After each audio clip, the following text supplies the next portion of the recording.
ક્યારે પણ ચિંતન નહીં કરું. આજથી હું પોઝિટિવ બનીશ. બધાના માટે શુભ ભાવના, શુભ કામના રાખીશ. આજથી બધી આત્માઓને સુખ આપવાનો પુરુષાર્થ કરીશ.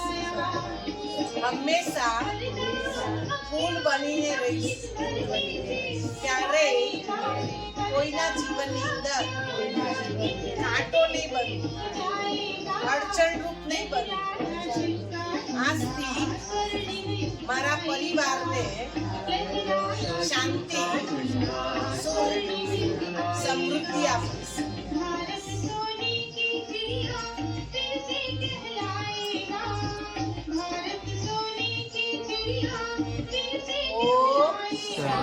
कल्याणकारी कौन? एक शिव परमात्मा. कल्याणकारी कौन? एक शिव परमात्मा. झंडा ऊंचा रहे हमारा, झंडा ऊंचा रहे हमारा. भारत में भगवान आया है, भारत में भगवान आया है. अभी नहीं तो कभी नहीं, अभी नहीं तो कभी नहीं. जागो जागो, समय पहचानो. जागो जागो, समय पहचानो. भारत में भगवान आया है, भारत में भगवान आया है.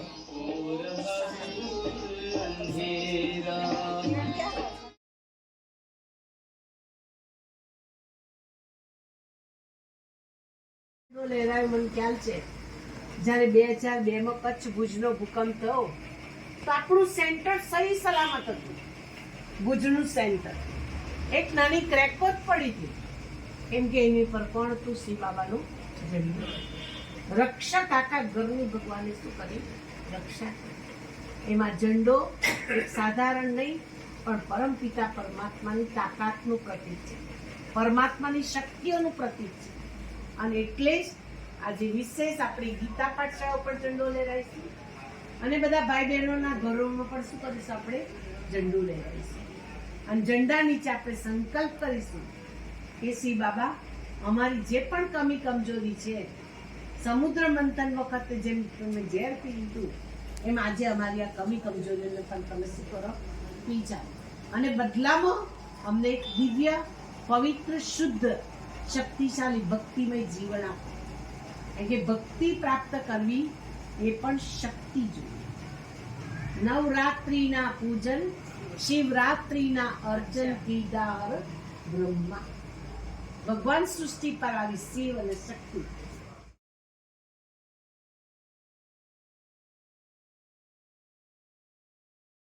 શું છે કે ભગવાન રક્ષક બની, ભગવાન પાલનાર બની, ભગવાન તારણાર બની અને ભગવાન પોતાની શક્તિ દ્વારા બાળકોનું શું કરે છે? અને ખ્યાલ હશે યુક્રેનની અંદર જ્યારે યુદ્ધ ચાલુ થયું ને તો આપણા આદરણીય નરેન્દ્રભાઈ મોદીએ કહ્યું કે તમે રાષ્ટ્રધ્વજ લઈને બહાર નીકળો. જેટલા લોકો રાષ્ટ્રધ્વજ લઈને બહાર નીકળ્યા ને એની રક્ષા બંને લશ્કરે કરી. અમેરિકન લશ્કર, રશિયન લશ્કર અને યુક્રેનનું લશ્કર. કોઈએ સજ્જે એ લોકોનો બહાર વાંકો કરવા દીધો. એક રાષ્ટ્ર ધ્વજ એની